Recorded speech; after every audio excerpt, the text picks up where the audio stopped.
Now, Fox 61 Weather Impact with Chief Meteorologist Rachel Frank.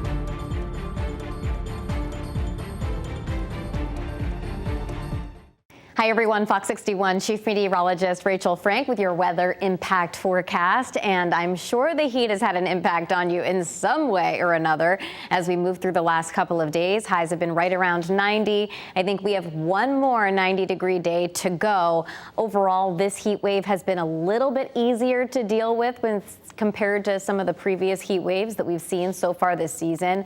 One reason why we're not talking about temperatures in the mid and upper 90s, we're not talking about record heat, but also it hasn't been quite as humid. In fact, at times the humidity has been in this comfy category the last couple of days, but that will change as we head through the next 24 hours. We will see more humidity building in, eventually feeling very humid and even tropical in nature at times as we head through Wednesday and for Thursday.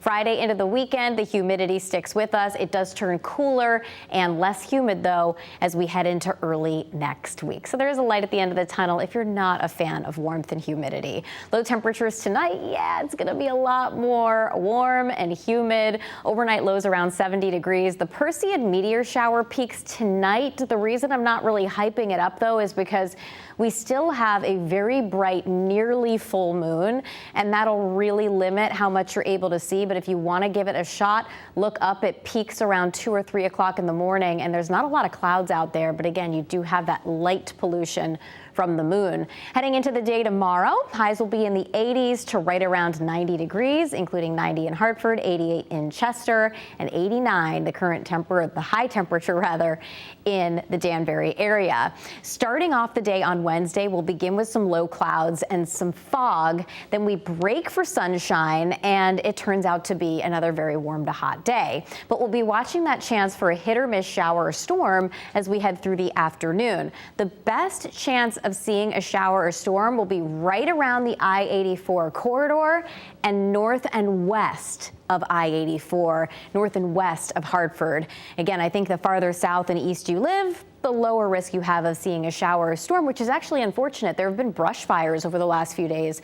It has just been very, very dry. So that'll continue to be a risk heading into tomorrow. On Thursday, the same front that will bring us that chance for a hit or miss shower or storm on Wednesday, that front kind of lingers nearby. So we'll begin the day with a lot of clouds, and there could be an occasional shower or rumble of thunder on Thursday. But once again, these storms will be kind of hit or miss in nature. So not every town gets a thunderstorm. We can't rely on it. Here's a look at Thursday's highs. No more 90s. We're looking at mid to upper 80s, though, so it is still very warm. Taking a look at the tropics, and I wanted to show you the latest on Tropical Storm Erin. The storm still has winds of 45 miles an hour, which is the same as what it was when we checked in yesterday. But the storm is expected to strengthen into a hurricane as we head into Friday, and potentially a major hurricane. One thing I did want to show you is what we're thinking in terms of where Erin goes over time. And we have very decent agreement in our computer models that a strong ridge of high pressure is going to keep Erin to the south. And then as it starts to weaken heading into next week, the storm will be allowed to turn north.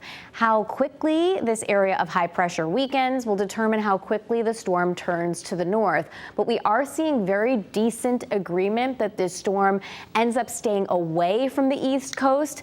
And I think Bermuda is still unfortunately at play. That being said, when we are talking about a storm that is over 10 days away from land, things can absolutely change. So we are going to be watching this, but I wanted to let you know kind of the steering currents and what we're looking at when we're trying to figure out these storms. So this is Erin, and we will keep you posted in case there are any changes. We're always watching and refreshing everything this time of year.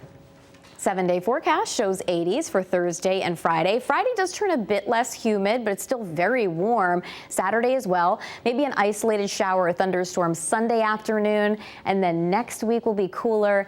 pleasant, low humidity with highs around 80 degrees. Here's a look at your shoreline 7-day. Toasty the next couple of days. Again, the chance for seeing a shower or storm tomorrow at the shoreline is very, very low. And the chance for seeing a shower or storm on Thursday is a little bit higher, but still hit or miss. For Friday, we are dry. Saturday looks dry too. And I think Sunday at the beaches, we probably don't get a chance for a shower or storm during the day. That risk is going to be higher inland. So you're probably good to go if you want to make it a beach day. We do alter and cooler, including the shoreline, heading into early next week. Have a good one.